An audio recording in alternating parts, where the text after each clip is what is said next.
Well, hello everybody. It's Mystery Monday, Marvelous Monday, Magical Monday, and it's Monday with Brice. How are you, beautiful? Hello, Monet. Hello, Brice. How are you guys? I'm finally coming down from my Thanksgiving hangover. I had a terrible food hangover from Thanksgiving here in America. When you eat a bunch of food that you don't normally eat. So I'm finally kind of back to normal now. So, how are you guys this morning? Yay! Well, I really think Thanksgiving is probably the best holiday ever. So I can't imagine why all of us don't actually celebrate Thanksgiving. I really Right? don't, because I actually made your Thanksgiving mine as well, by the way. So I just went and thanked a lot of people. So you see. Right. It's so funny in the challenge that we're doing, and we're coming to the end of the challenge. I actually put Thanksgiving into the challenge, and I told all the people who were not Americans to participate with us. Go and Yeah. have, because part, when we look at shadow work, we're looking at a whole lifetime of work. But that doesn't mean that there's not joy in the process too. That doesn't mean there's also not fellowship of sitting down and breaking bread with your friends or your family or people you love. What's more loving? I mean, I'm not really a food person, but what's more loving than making a meal for someone and serving it to them, and I know a lot of people in this great awakening want to get rid of some of these holidays because, maybe they've been inverted and all that kind of stuff, but it's like, for me, Thanksgiving is the best holiday because there's no presents. You're not buying people stuff. You're just getting together. You're eating a meal Yeah. together. You're laughing. You're playing. So a lot of times Americans will go outside and play football before dinner. There's parades. It's just there's a lot of joy involved in that. And so I Yeah. think it's an incredible holiday for that purpose. And I hated it as a child because I hated all the casseroles and there were no presents. So I hated it. As an You adult, I see? love it. I was like, Isn't these that casseroles funny? are gross, Yeah. As an adult, I love it. I like getting together with my cousins and playing with my cousins, of course. But it definitely was not as exciting as Christmas was as a child. But I was telling in our challenge, also for those who are not Americans, you can practice by observing these holidays because even though you're on the journey of spiritual growth, you can't just remove yourself from from your own culture. You're going to have to still participate in Yeah. Christmas and learn how to process. I even spoke about for a lot of people because holidays bring up a lot of triggers with family and stuff like that. The beautiful knowledge they have now to do their yoga practice in the morning before, or to do kickboxing or bar. I know we were talking about bar to help channel the energy to calm you down before you actually go and face situations that are maybe a little bit uncomfortable for you in the moment. And I think people are seeing these beautiful opportunities to take that friction and make a fire with it and make that light shine brighter. So yes. But I'm finally now, like, I feel like I'm not swollen anymore. I feel like I have processed all of the casseroles out of my system. So until Nice. until Christmas. So There's another that's another story again, right? Well, yep. but before we go ahead with today and talking about the third of the emerald tablets, maybe I'd just like to mention to our viewers about our Wednesday show on solutions with Aquarius Rising Africa on Wellness Wednesday with Brice and I. We're gonna make it a live chat or live interaction with you guys. So those of you, because it's the last day of the challenge, the 30-day challenge. So those of you who would like to participate with us, Mornay will, and Brice will actually let you guys know what to do. You can come in, join us, have a few minutes to share your story, how you enjoyed the 30-day challenge, stuff like that. But we will give you more information on that. It's going to be at 6 p.m. our time on Wednesday, which is 2 hours later than now. Whatever the time is in wherever you are, Yeah, it's it's two 11 a.m. hours East later Coast. than now. These time zones are so bloody deceiving and confusing. But I hope you guys can join those of you who've taken part in the 30-day challenge. It's been amazing. Brice and I were just talking about the bar. I mean, I was like, wow, this is amazing. I've never felt so clunky and chunky in my life. I was like, those curtsies and plies and kick your leg sky high in the air, you know. It's wonderful. I But it was love bar. I love my favorite. yeah, really cool. So I enjoyed that very much. But yeah, guys, so watch the space. We'll be dropping information on our platforms in the next day or two for Wednesday's show where you guys can actually join us live. That'll be cool. Look Yeah. forward to it. And my guinea fowls at the door demanding dinner, but they are late. So they'll have to wait. Even the chicken, they've got a baby, and that baby's so cheeky, walks into my kitchen demanding food now. Anyway, so I love it. Anyway, without further ado, Brice, we are number 3 of the Emerald tablets this week. And I know it's a big one, so we might have to divide it into 2. But tell us, what is next on this amazing topic? Very intriguing. Going from 2 different books. So this is the one I've been using mostly, but I also am going to be looking at this book as well, by Rebecca Marina Messenger. And guys, this is the Key of Wisdom, the 3rd tablet, and it's just so much. Oh, we lost Shanti. No, she's still there. I think the guinea fowl's still out. Oh. Don't you love live shows? You're in Africa, you know. We're in Africa. So I am going to be reading from both of these commentaries, and I know I sent the link to Mornay for this particular book by Rebecca Marina Messenger, because this was actually the first book that I got on the Emerald tablets. And what she's done, so she's a channeler. So she channeled Thoth for modern commentary on the 3rd tablet. And then at the end of each, there's like questions that it's like your own little devotional. So it's a pretty good, it's interesting to see the modern commentary. And what I love about commentaries too, I say this with the Yoga Sutras as well. Of course, my favorite commentary on the Yoga Sutras is Sri Swami Satchitananda, but it's good to have multiple commentaries. Ram Dass has a commentary, Desikachar, Iyengar, because every single person is going to have a different perspective depending on their life experiences. And so it's nice to kind of see different perspectives on the same verse, or in the Yoga Sutras, the same sutra. And you can always learn from other people's perspectives. And actually, we're going to talk about that, because in the 3rd tablet, Thoth says it's just as important to learn from the ignorant as it is to learn from the wise. And I'm running a yoga course right now, and I said, really, literally everyone can be your guru. You can learn something from every person. Every single person has the capacity to teach you something if you're open for the lesson, whether you deem them to be not as wise or closed-minded, or, there's always something to learn. I mean, look at Jane Fonda, Feel the Burn. Like how wise is that? Speaking of bar, when you feel that burn in bar, like there's a friction there, right? So there's always things to learn. So yes, I started going through the 3rd tablet, and I was like, oh my God, this is going to take 2 or 3 shows, because there's just so much here. The first 2 tablets, there was a lot of information, but it was also kind of telling us 2 things were happening at the same time with the first 2 tablets. We were learning about who Thoth was. We were learning about the fall of Atlantis. We were learning about the halls of Amenti. We were learning about the darkness and the courage it takes to find the darkness. We were learning about the fact that these tablets were created for us. So there's kind of 2 things simultaneously happening. Well, now that we get to the 3rd tablet, we're getting into the teachings. And that's why we're going to have to probably slow it back a little bit, because there is a lot. One thing I love about these ancient scriptures is they don't mess around.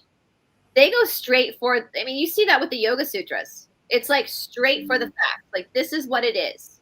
And so again, we're going to be going back between Doriel's channeling and Rebecca Marina Messenger's, because Rebecca Marina Messenger actually included Thoth's wife. And Thoth's wife is, in her spirit form, is called Shishat, Seshat, which I think that's a rather unfortunate name, Shishat. I was going to say, okay, yeah, all right. So, and apparently, so she is the divine. So just before we get into it, Shishat is the divine counterpart of Thoth. She's considered the fairy godmother of Egypt, the Lady of Light. All right. She's the goddess of writing, wisdom, and knowledge, and her name means female scribe. So she is definitely the divine counterpart of Thoth, because he is also considered to be a scribe. And I want to reiterate this again to people who are just signing in for the first time. And Billy Carson does a really good job of reiterating this as well. Thoth nor his wife consider themselves to be gods and goddesses.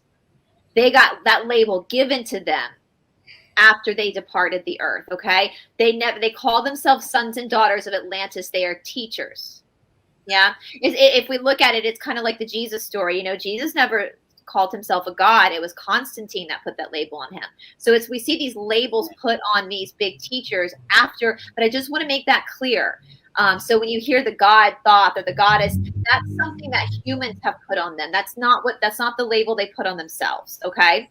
There's a humility there. And so her symbols are a tablet and a star. And when she was in human form, her name was Elnor, Elnor, in the Atlantean times. And she was the leader of the Atlantean women warriors of light. So she was a badass. And we see this a lot with the ancient tablets, not just through the emerald tablets, not just in the missing books. We see this in a lot of the Hindu mythology. There is always a divine feminine and a divine masculine. With every Yeshua, there is a Magdalene. With every Magdalene, there is a Yeshua. I was talking before about Paul, who wrote most of the New Testament through his letters. And I can already tell you where his letters have been edited, because for every Paul, there was a Thecla. Thecla was his wife, and she was also a minister. She was a badass. And so a lot of his letters where he say women shouldn't preach are obviously not true, because he was working with Thecla. And a lot of people in the church don't know who Thecla was, but that she was with him ministering. So there's always, and that's beautiful to me, that there's always, for every man, there is a woman. There is two. And that is actually, I was listening to this Jewish person speak on a lecture when I was driving down to Florida last, and he was talking about the original Jewish prophecy about the Messiah. And the original Jewish prophecy of the Messiah said there would be two. There would be two. And so this is not, for our ancients, this is not uncommon. This was normal, a yin and a yang, but there would always come in packs of two. So of course Thoth had a Shishat. Although, listen, Shishat, if you're listening, very unfortunate name. I really think we should consider Shishat. Let's go back to more. But anyway. Can we just pronounce it differently? Maybe we can give it some nice dramatic French sounding flair or something. I've listened to so many pronunciations of this name to see if it's always Shishat. I'm like, so Shishat, basically. But it just is what it is. I know they're not, English was not their language, obviously. So it just, that's where my immaturity comes in. I'm like, okay, Shishat. All right, I see you. I see you clucking big chicken over there, like you Shishat. So now the beautiful thing about Rebecca Messenger's book here is that she has a prayer that she channeled from both Thoth and Shishat. So I'll read that to you guys. The prayer of Thoth is, may your hearts be touched as you see the truth of who you are. Brothers and sisters of the light, I welcome you to partake of this wisdom. Read and be still within your being. All is well with you. How many times do we hear that? Be still. Be still. Be still and know that I am God. Be still. And then Shishat's prayer is, know that you are loved, welcome, and embraced. The words in this text will bring you comfort in times of need and in times of joy. Be still and know. So Shishat reiterates that. Be still and know. You have all you need already written on the walls of your heart. Yeah. So all this stuff that we're about to talk about, she's like, you already know this. Yeah. You already have it inside of you. What we're going to talk about in this third tablet, you already know it. Be still and know. All right. So let's go back to the third tablet now. I'm going to go back between these two books. Brice, yeah. I'm just looking at the comments here, and I think it's Shisha. With the silent T. And that sounds good because, those of you who've been to the Middle East, we smoke shisha. You know, the bubbly pipe with the fruit tobaccos. You know, everyone in the Middle East smokes that hookah, or I call it shisha. I've done hookah before. I've done hookah. We call it hookah. I mean, Yeah. I would rather just call her Elnor because I like the name Elnor, but that was her human name. So I think shisha. Yeah, shisha sounds good. Okay. I went through tons of, you can like put it into YouTube, like how do you pronounce, and like things will come up, and I was like, this can't be correct. Shishat cannot be. Yeah. So shisha. Shisha. It sounds like an action figure. All right, so when we look at the actual original tablets, it says, I, Thoth the Atlantean, give of my wisdom, give of my knowledge, give of my power. Freely I give to the children of men, give that they too might have wisdom to shine through the world from the veil of the night. Wisdom is power, and power is wisdom. One with each other, perfecting the whole. So this is a big, right off the bat. Power is wisdom, and wisdom is power. We also know there's power without wisdom too, but without wisdom, you actually do hold. Yeah, you do hold power. And he says, so we'll look at Doriel's commentary first, and I'm going to go to what Rebecca channeled for our modern tablets. And he says the keys of wisdom containing some of the precepts given by Thoth to the barbarians. And so I'm going to reiterate what he means by barbarians. This goes back to the very first tablet. So once again, when he uses the word barbarians, he's talking, yes, about us, but he's talking about us as different from what we were before Atlantis. Because what happened was when Atlantis fell, some of the people who survived went through amnesia and forgot who they were. That's when the veil of amnesia happened. And so that is how in this writing they're distinguishing between who we were before the fall of Atlantis and then who we were after the fall of Atlantis. Why do they use the word barbarian? It's because in Atlantis, we lived in a time that was more technologically advanced than we have now. And then once Atlantis fell, we were back to living in caves. And so it was a huge fall from our understanding, not just of technology, because, outside world doesn't really matter. It's the inside world, right? Where we forgot who we were. And so I want to make that clear. So when you hear the reference to barbarians, he is speaking about us, but it's only because we forgot who we were. When before we were not called that because we knew who we were. All right. These are also the children of Kem, Kem, which again is Egypt, the children of Egypt. Was given so that the keys of light should not be lost to man. Wisdom and power walk hand in hand. Without both, either is useless and non-existent. For power is not created without wisdom, and wisdom is only gained through development and use of power. All right, so let me go over here. Actually, let's look at the modern commentation from Tablet 3, verse 1. So in modern commentary, Thoth says, wisdom and power must go together, for power without wisdom is a destructive force. We know that all too well, don't we? Power without wisdom is a destructive force. I am ready to teach anyone who will be still and listen. All that is needed is already there on the walls of your heart. It is stillness that knowledge is revealed. And very important here, we've got knowledge in this sentence capitalized. So what knowledge is he referring to? Who you are, right? He's not talking specifically about how to make flying cars. Yeah? He's talking about who you actually are. Yeah. That knowledge of who you are. It is when one, yeah. And you can only really get that knowledge when you've attained wisdom. Yep. And through attaining that wisdom, do you gain true power. And power is not something that we see the authorities making abuse of now. Power is something that is gentle, it is kind, it is compassionate. So true power is coming from all the subtle body forces, if you will. It's the feelings and it's the actions then, because when we realize it's more powerful to be kind than what it is to take someone's head off, the power lies in kindness. Absolutely. And there's going to be further on down the verses, there's going to be something that kind of hits on what you said, where he basically says, and I'll just go ahead and say what he says, like, if someone comes to you for counsel, for advice, and they're scared to talk to you, they're scared to tell you everything, that's your problem, not theirs. You have to be kind. There has to be a kind. And people, the subtle body, people have a gut instinct about who they can be vulnerable with and who they can't. And if you're not a person that someone can be vulnerable with, are you using your power wisely? Yeah. And you should take heed of that. Like, if someone seems to not want to be open up, he goes on to say, and this is big, when one realizes that one is already divine, the true power begins to emerge. It takes courage to claim this inner power. It takes courage to claim your divinity. It takes courage to buck the system that is currently in place.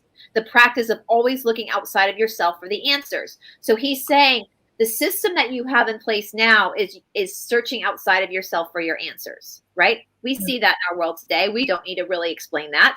So it takes courage to say, I'm not going to look outside of myself for answers anymore. I'm going to look inside of myself. And he says, it is my prayer that you will tune into your own vast storehouse of knowledge and allow that wisdom to come forth. The Yoga Sutras uses the word prativa, which is a Sanskrit term that means a flash of illumination. That on this journey, we have many moments of prativa, where we just have a flash of illumination, where all of a sudden we get it. All of a sudden it makes sense. And we have these little sparks of understanding along the way. And it's not like, I know Gopi Krishna, where I have his book somewhere. Gopi Krishna wrote a book about when Kundalini arises, that if it comes all at once, it can be deadly. Like, it has to kind of come in these little spurts of understanding. And that's what I see here when he says, allow that wisdom to come forth. It's going to come forth at a rate that's easier for you to adapt to it. Yeah. Because all at once it would be, Yeah, but if you just look at it, wisdom it's wisdom.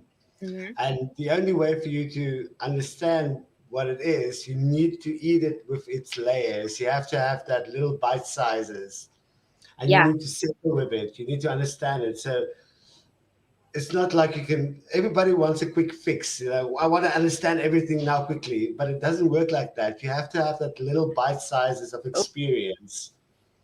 Yeah. And then wisdom comes, and then suddenly you get the whole flavor. It's like making like making a meal. You have to cook everything in its own time. Like, the onion brings out the flavor, then later you throw in the garlic, and then later you've got this magnificent dish. And that's what wisdom is. Yeah. You have to go through the layers. And he says, well, it's so funny because I keep thinking there's that famous quote, a wise man once said nothing. It's like my favorite quote, a wise man once said nothing. And he's going to talk about that in the next verse. But yeah, it's I always say too, like, that's why teenagers can be assholes sometimes, because that last chakra still hasn't quite developed yet. So that wisdom one, I'm like, that's why your teenager's an asshole. That last little chakra still hadn't developed yet. They have understandings of an adult, but they don't have that. Yeah, where they think they know it all, right?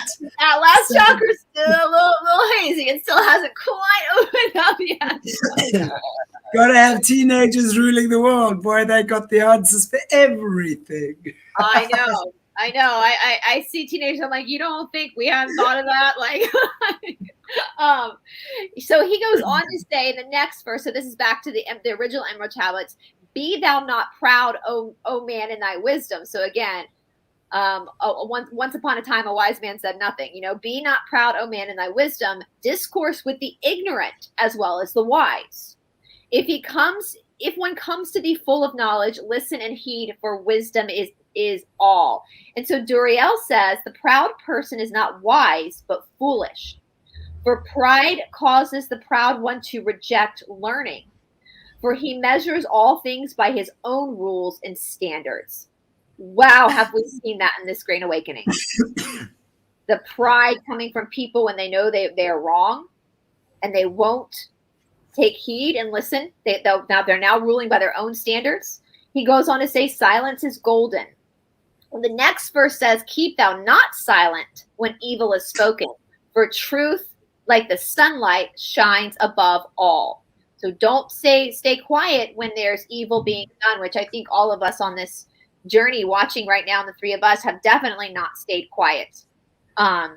We keep, because the truth like the sunshine shines above all. And so we've been standing in the truth.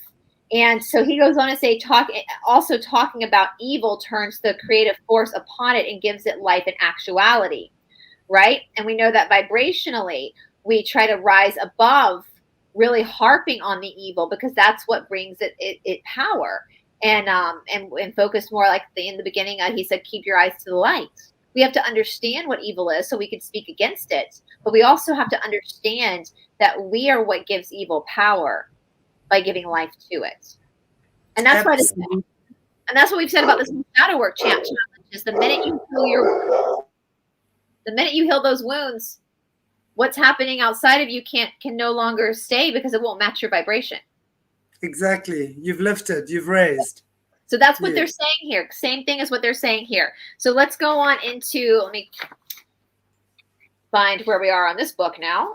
So let's look at it again. So he says, be proud. So again, it's be proud, O man, in thy wisdom. Be not proud, O man, in thy wisdom. Discourse with the ignorant as well as the wise. If one comes to thee full of knowledge, listen and take heed. So Thoth in modern times says, there is no need to get into false pride, because you have discovered your wisdom. You can learn from the ignorant as well as the wise. When one gets puffed up with self-importance, you miss the gift of understanding. So when you think you know everything, you miss the gift of learning. And we say this in the yoga world. I've said this on my channel before. The easiest people to teach in yoga are the beginners and the advanced student, because both the beginner and the advanced student know that they know nothing. Yeah. And they're the easiest to teach. And I think a lot of times when we go through our own journey, we've been humbled so many times that we realize that it's okay to not know everything. That was so enlightening to me. One time I was up in Philadelphia. I was studying with my teacher, David Garrigues, one of the big master teachers. And somebody asked him a question. It was a philosophy conversation. And I don't even remember what the question was. Somebody asked him a question, and he looked at the person. He goes, I don't know. And to hear a master teacher say, I don't know, was so liberating to me. Because usually he had an answer. Usually he could pull up scripture. He could talk about a yoga sutra. He could get deep into the philosophy. But hearing him say, I don't know, was so liberating. Because we don't have all the answers. And if someone thinks they have all the answers or tells you they have all the answers, I would run for the hills, because that's the journey of being a human. Exactly. To learn. Right? Unless someone says to me, I have all the answers, so do you.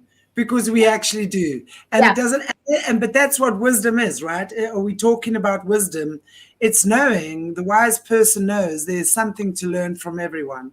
Exactly. So, and that's going through the whole understanding of, and this is why, it's like, who are we to decide who's a young soul and who's an old soul?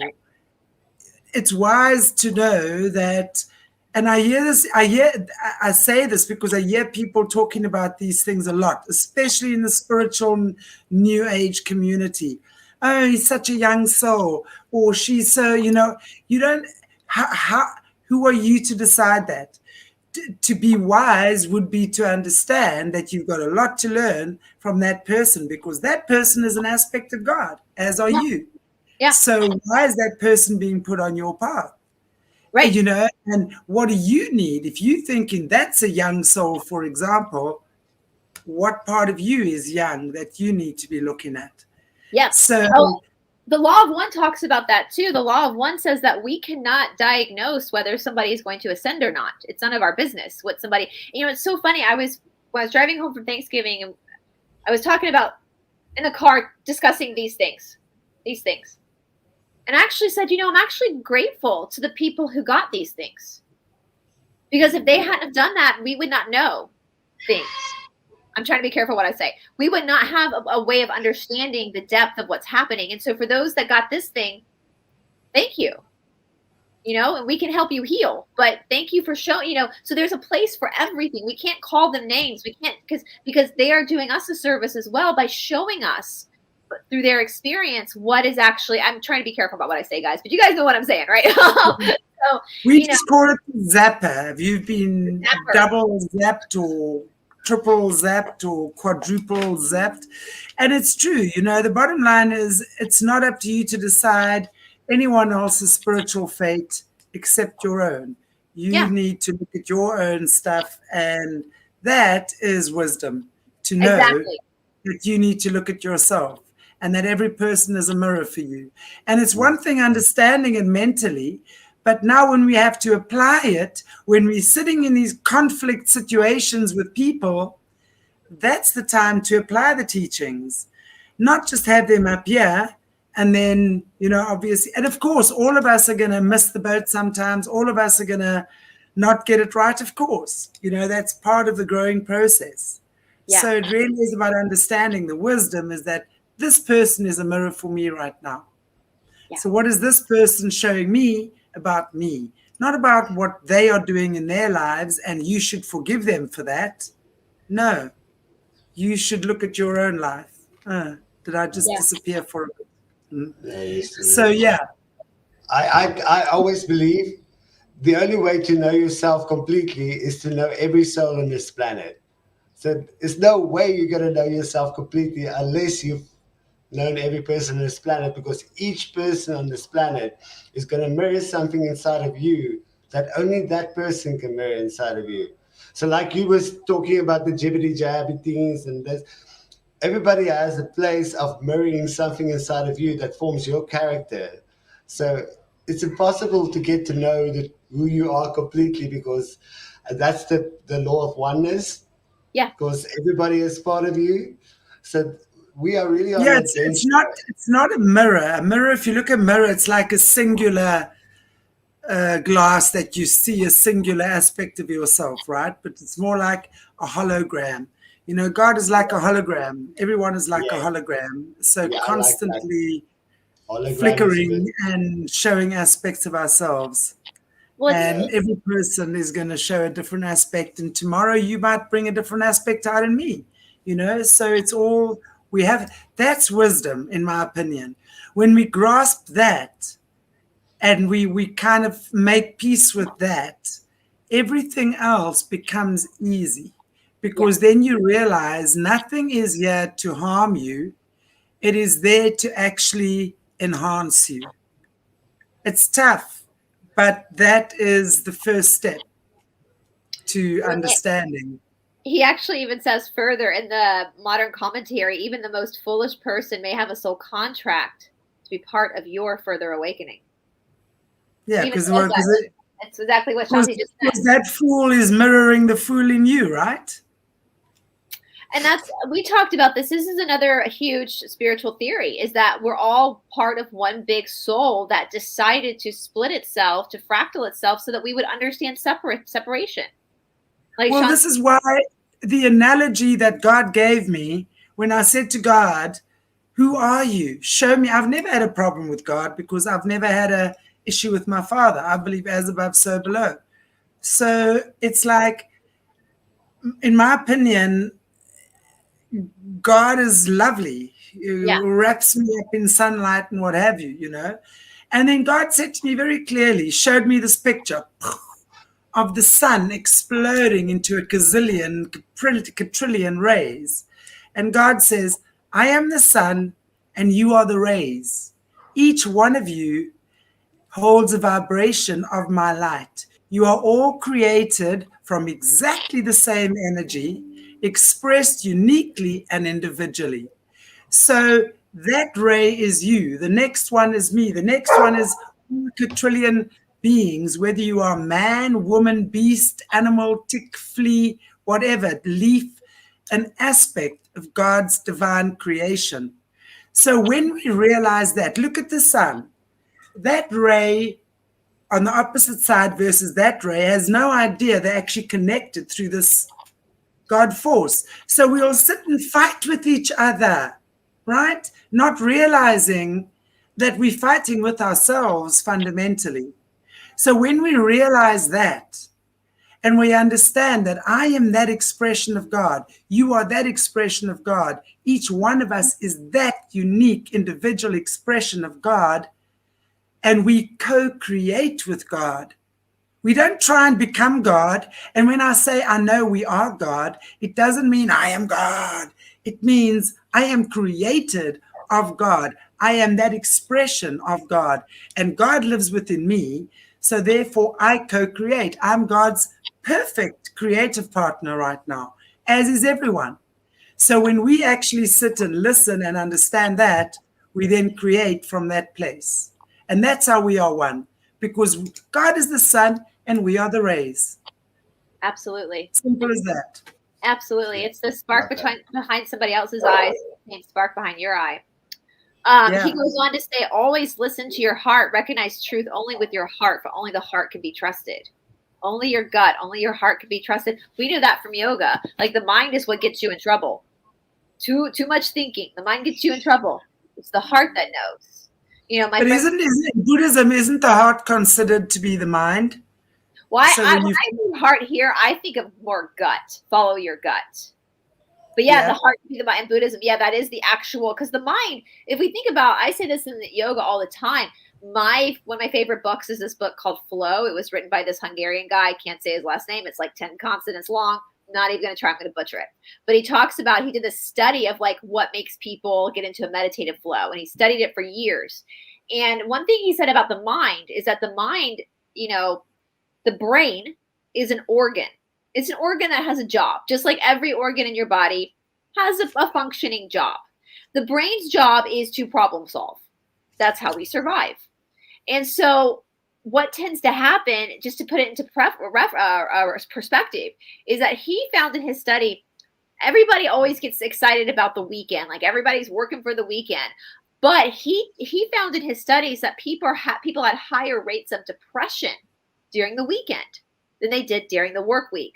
Why is that? Because during the work week, the mind had something to focus on and a job to yeah, focus on. exactly. But when you're at home laying around doing nothing, because the mind's objective is to solve problems, it starts going back through the filing cabinets of past issues that were left unresolved. It starts pulling them out. Right? Exactly. I love the way you act. And on holiday, think about when people have been working like crazy all year. They take a Christmas vacation for 2 weeks, and after 3 days, they're sick as dogs. Yeah. You know, now they're sick on their holiday. Yeah. Because the minute you actually start relaxing, and that's when all of this stuff comes up. Yeah. Yeah. Very, And very so interesting. if you can understand the mind, like one of my favorite quotes is, don't believe everything you think. Because if you understand the purpose of the mind, and then you can start to control your own mind, but understand your heart, the real mind, and the gut are never going to leave you astray. And my friend Tamara always says, how do you know the difference between your gut and fear? Fear makes sense. Sometimes your gut doesn't make sense. You just have a knowing. You just have a knowing, but you don't know why, but you just have a knowing. But fear makes sense, right? And so yeah, follow that gut. And then Shishat. I'm just gonna call her Shishat. Eleanor Shishat. That's my girl Shishat. She goes on to say that in this commentary, seek not to find wisdom entirely from the lips of men or those in authority. Ask and pay heed to the most humble of maidens. And so and I think we know that, like in this day and age, we're seeing the rise of the divine feminine.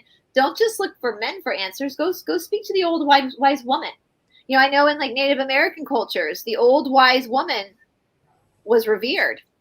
The old granny of the tribe was revered as the wisest. Go sit with your grandma and ask your grandma some questions. Your grandma's seen a few things. And she lived to tell the tale. Go talk to her. Ask her a few questions. For in the heart of a woman, there is much tenderness, much understanding that is not brought about by false pride. Women have long sought to be recognized and heard. There are some prideful women. But again, when she said that, I thought about just the wise. And even in India, you see this, like here in the Western world, when our grandparents or our parents start to become of that age where they need assistance, we go and put them in assisted living homes. But in like the Indian culture and some of these older cultures, they bring their parents into their home with them and they take care of them, you know, just like they took care of us. You know, if your mother changed your diaper growing up as a child, you need to go change hers as well when it's time, instead of just chucking them into an assisted living home, you know? And so the wisdom that it can be gained by that experience of, there's so much. I mean, Ram Dass talks about this. When you see somebody going through the process of dying, there's a wisdom there. Ram Dass used to say the process of death should be just as honored as the process of birth, because there's a beauty there. And I think when people get to that age where they start to kind of, you see them like myself with my grandparents, they get to a certain age where all of a sudden they're just on the decline. Their body changes overnight. They look like they're ready to go, but there's so much wisdom there to see that experience of the letting go. And so go talk to your grandma. Go sit and talk to your great aunts and uncles and just talk to them and see what comes out of their mouth. You know, my grandmother, who's no longer with us, she's the reason why I think I'm the way I am, because she was talking to me about reincarnation when I was 8 years old. She would play piano at the church on Sunday, but then she would sit and tell me about reincarnation and try to teach me how to meditate. When I was 8, she hid books on reincarnation under the bed for my granddad, you know, and I learned a lot from her. She was spunky and she was smart, you know, and she could play the piano, mean piano, you know, and I learned a lot from her, even when she was dying and she was starting to kind of lose her thoughts. That's when the truth really started to come out from her lips. And she was the only one in my family that really loved that I was going to India. Everybody else in my family was very skeptical about me going to India. But every time I get back from India, she wanted me to sit down and just tell her all I learned. You know, and so these people are valuable. These old grandmothers, they're valuable. The people, not the CEO of the bank, you know, obviously not the president or prime minister of your country, you know. Go sit. I know, and like in South Carolina, we have these gullah. The gullahs will sit on the side of the road and make baskets. Go sit with them and just chat with them. See what you can learn. Because she goes on to say, great good and much advancement can be achieved when equal value is given to the feminine as well as the male. United wisdom of both male and female leads to a balanced understanding. This contributes to the forward progress of humanity. And then we'll go, because we said, keep not silent when evil is spoken, for truth like the sunlight shines above all. And Thought's commentary in modern English, he said, evil words are like curses spewing forth from the lips of the unwise. When you hear evil words spoken and feel that knowing in your gut, speak up in defense of the light. You know, and they put know in all caps, how to recognize when someone is speaking curse-like words of evil. As you quietly speak your truth, light shall prevail. There is a chance for others listening to hear the truth. Truth resonates. Lies and evil judgment brings a person's spirit down. Here is the simple measure of truth. Do the words spoken lift you up, or do the words spoken bring you down? Shishat contributes her wisdom. You have a chance to right the wrongs spoken by those who spread lies or harsh judgment. You can be the one to come to the defense of a victim of untruth. When a gossip monger is confronted by a light warrior of truth, they will quickly back down. For a gossip monger only gains power when they are heard and agreed with. Let me reiterate that. We think about the media. We think about people out there that are spreading lies. They only grow in their lies when they're agreed with and given that platform. You know, I guarantee you, if everyone turned the TV off, MSNBC would go out of business. Yeah. You need that person to say, no. So evil stirs up more evil, and yet let us have mercy on the ones spewing the gossip. It is only due to their lack of self-confidence that they turn to sensational gossip to attract attention. Many of those who seek evil could be plagued by chaos entities. These beings always seek to stir up more turmoil to feed upon. So it's interesting. This is the first time they've actually spoken about people being influenced by and they call them chaos entities. And so, but let's think about that. If you're stuck in gossip or low vibrational behavior, you're going to attract low vibrational stuff. Chaos entities, right? Yeah, like absolutely. So when you speak your truth without being drawn into the heated disputes by using your God-given gift of discernment. So a God-given gift of discernment, speaking your truth, and you don't have to. One of my favorite quotes too is, you don't have to attend every argument you're invited to. You can speak your truth and be done. You don't have to sit there and debate back and forth with the gossip monger. You can speak your truth and then be done. Right? Because silence is golden. After you speak your truth, you don't have to attend every argument you're invited to. Right? So back to the original tablets.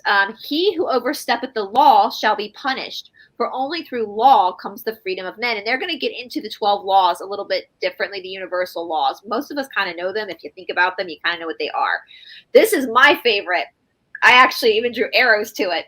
Cause thou not fear, for fear is bondage, a fetter that binds the darkness to men. So let's go back and read what Doriel has to say. To attempt to rise beyond the law brings its own punishment, for nothing is beyond the law. And these 12 laws they're going to talk about later are very simple.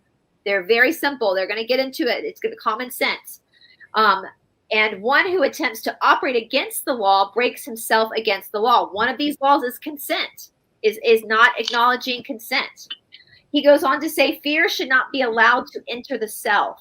Neither should we create fear in others, for fear is bondage. And within our hearts we have kindness. Then those of like harmony are attracted to us. If this is not the case, then one will be ruled by disorder. So if we, again, I use on my channel, I use the shadow work as an example of this. If we don't heal ourselves, then our outside is going to be ruled by disorder as well, because like attracts like. So once we start to heal ourselves and rise above it, then our outside world, then we will be met with leaders that match that vibrational frequency of harmony. It's common sense, right? You start to think about it, you're like, oh, that makes so much sense. Yeah. Absolutely. It's all just very, very, oh, duh. How did we not know this for all these years? So we'll go back to the modern commentary. She says, so he who oversteppeth the law shall be punished, for only through law comes freedom of men. So here are the 12 laws that Thoth is going to remind us of these 12 laws. These are the natural laws of the universe, and they are in place for safety and evolution of mankind, animals, plants, and the entire solar system. So these are the 12 natural laws, not the laws created by your county or your state government. These are the natural laws. One, the law of divine oneness. We are all one and interconnected. We were just speaking about that. That's the first law. Second law, the law of vibration. All particles of substance are in constant movement. We know that through yoga, through Prakriti, that's nature. Because nature has a birth, a life, and a death, it's always in a state of change. It's always moving. The law of correspondence is number 3. Patterns constantly repeat themselves throughout the universe on both large and small scales. So the law of correspondence is the 3rd law. The 4th law is the law of attraction. Like attracts like. The 5th law is the law of inspired action. Actively pursue your goals when inspiration strikes you. True inspiration is always followed by a surge of energy. So the law of inspired action. And it's funny because Magdalene in the missing gospel, she talks about the wisdom of the wrathful person. That sometimes inspiration can be look like anger. And as long as you channel that anger properly, it can create wisdom. Right? Yeah. So that's inspired action, right? The 6th law is the law of perpetual transmutation of energy. Again, everything. So this kind of goes back to the 2nd law. Everything is constantly changing. Some changes are not noticed as they are occurring at cellular or atomic levels. They are changing nonetheless. The 7th law is the law of cause and effect, or karma. That's what karma is, cause and effect, action, reaction. All actions have a corresponding reaction. That's karma. 8, the law of compensation. You will receive back what you give out in kind. You reap what you sow. That's the 8th law. The 9th law is the law of relativity. Nothing, this is a big yoga thing, guys. So this is hard for people who are new on the path. Nothing is either good or bad until it is compared to something else. You may consider yourself poor until you compare yourself to a homeless person. And we also know that like action and reaction are just that. We label it as bad or good through our own perceptions of experience. And that's what he's saying. This is the law of relativity, right? 10, the law of polarity. This is big for our third density planet, polarity. Everything has an opposite. Scarcity helps you to appreciate abundance. Dark helps you to appreciate light. 11, the law of rhythm. All things occur in cycles. Nothing is permanent. Nothing is permanent. And 12, the 12th law is one that I don't think the other side of this war is going to like that much, but it's the law of gender. There are two major types of energy, yin and yang, male, female. You can activate the law of gender more fully by using your imagination. So there's feminine and masculine energy, no in between.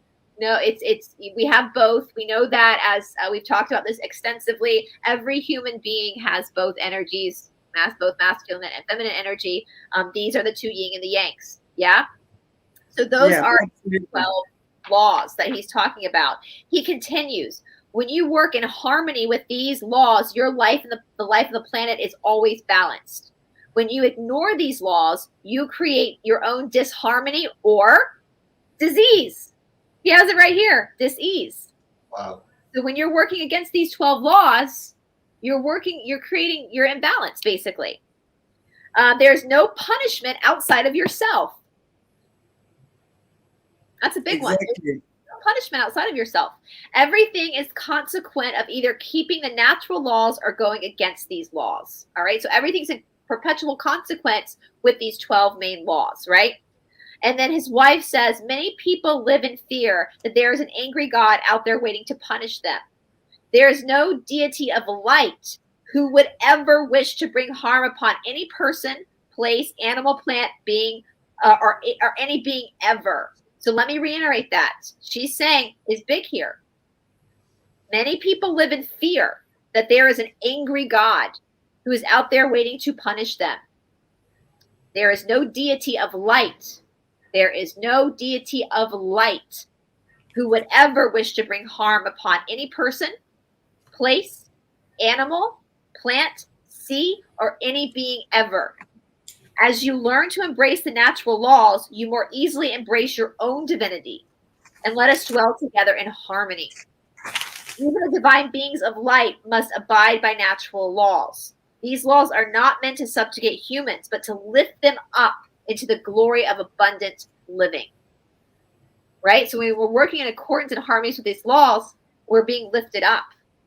But I love that she's saying, listen, there's no God of light that's out there trying to punish you. And we know that in yoga, we know that like karma is just action and reaction.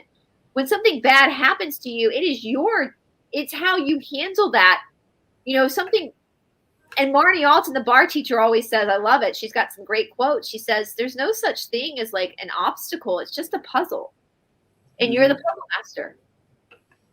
So when something happens that's interesting, that creates friction or pain or whatever, okay. And that's our friend Cindy says this, without suffering, there can be no mystic. Because without suffering, we don't ask questions. And questions is when we learn and grow. And so we're working within these laws of nature. Even the times that we stepped away and created disease, okay, now we know why we don't need to step away. Now we understand what's happening and we're out of rhythm with the natural laws. I hope that makes sense.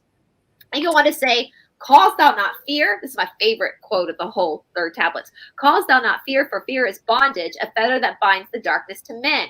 So thought then comes in today in our modern language. It says, do not be the cause of striking fear into the hearts of man nor beast. So don't intentionally go out there and try to scare anyone, even an animal. Don't do it. I know sometimes we accidentally do it, but don't go out there and fearmonger, okay? Fear causes loss of liberty, and that is the opposite of freedom. Well, let's look at the controllers. What they do, they create a problem, and then they create the solution, right? To take away our freedom.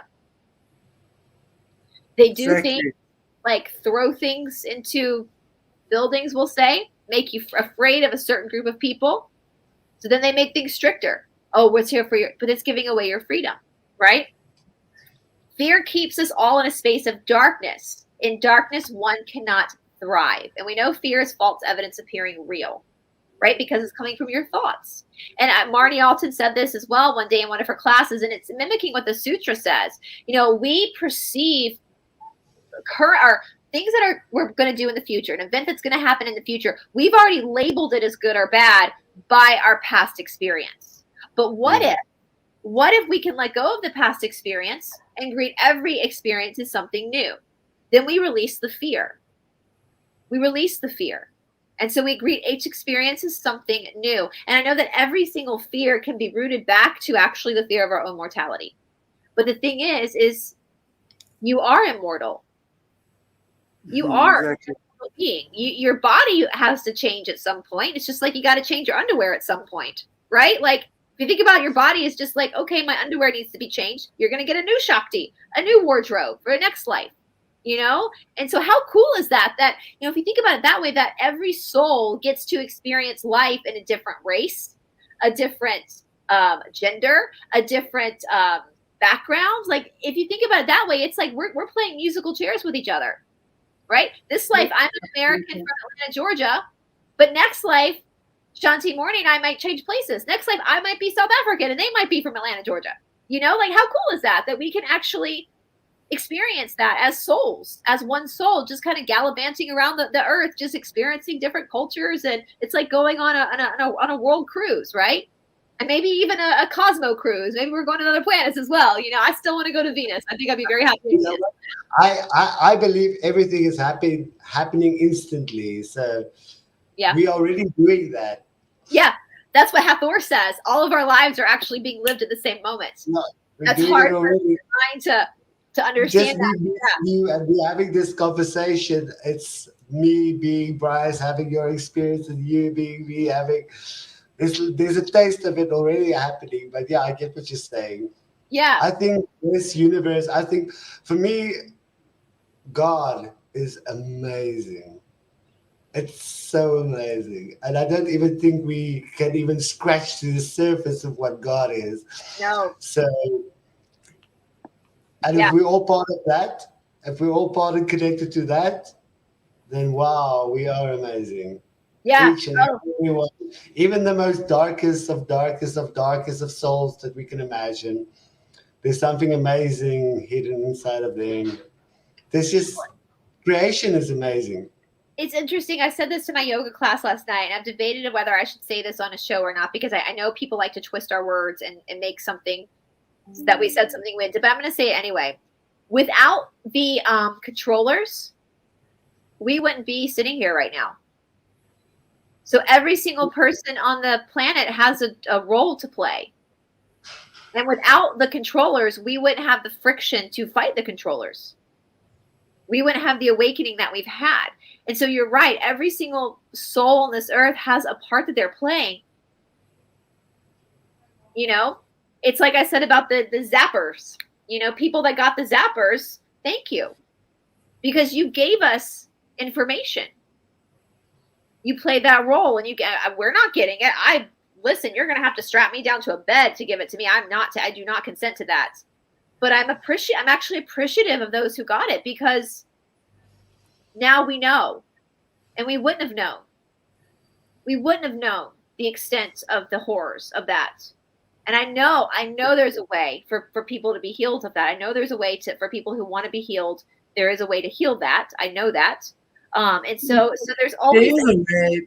Definitely, it's really just a spirit. I mean, again, you guys know me by now. I'm all about spiritual consciousness and awareness. So when you raise your frequency, even if you have taken it, there's no ways that thing can affect you negatively. I don't believe that anyway. I believe absolutely. I know whatever. Who got the first or the first two, and then they realized, and they're working hard now, going into Reiki treatments, doing all sorts. It's all spiritual stuff. You're right. They do all the spiritual stuff. They don't seek this. They don't seek to cure the issue from the same thing that gave them the issue. If you guys know what I mean, they're doing Reiki treatments. They're doing all sorts of stuff, and it's fine. They're fine.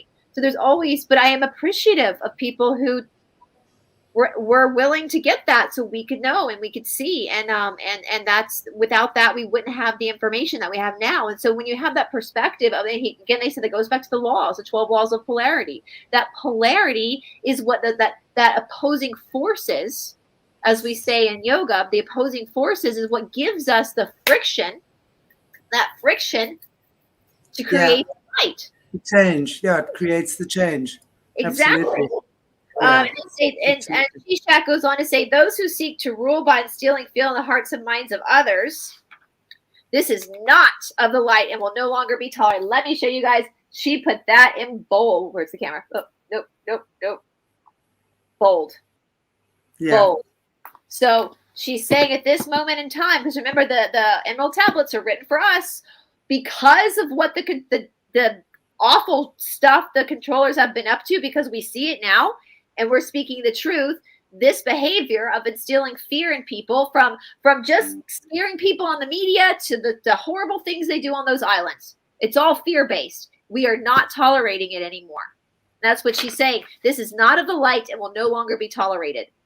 It is now the time for the warriors of light to rise up and say no more. We see it now. Once you see it, you can't unsee it. Those who seek to be controlled by fear tactics are insecure in their own power. Boom. Those who seek to control by fear tactics are insecure of their own power. That goes all the way back to the beginning where Shanti was saying the wisdom and power going together, that true power is kind. People who rule with destruction, it's because they don't know their own power, right? Yes, we can have mercy on them and pray for their highest outcome. However, it is up to each individual to proclaim their own sovereignty. Each of us carries the light of divinity within. The light can no longer be overcome by the spirit of fear for those seeking to control. Fear is the opposite of love. Seek love and mercy, and long shall the days of your life be. Happy shall be your heart. True wealth begins and ends with the capacity to love. And I think that's a good place to pull it, to stop it for today. I think that's I was about to say that last sentence was pretty profound, because really or is it really, at the end of the day, it's all about love. And it's about loving yourself enough to know that you deserve what's best in life, and in order for you to get that, you go within, you go through, as you say, live by these laws, and all is good. It's about understanding what it is and then applying the teachings to that.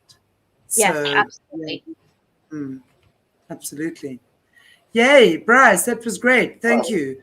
I look forward to next week, where we are unpacking the next section of this tablet. Yeah, this might take us a couple weeks, guys, because this is a big one. Yeah. Well, let's do it, because these are the teachings, really, at the end of the day. So it's great. Enjoying it very much. Thank you, Honey Bunny. It was always fun having you here lighten up our Monday. So guys and girls, thank you so much for joining us. What? You look like you've forgotten something. So I just hit that. This just hit me. So Thoth is associated with the moon, right? What is Monday? Monday.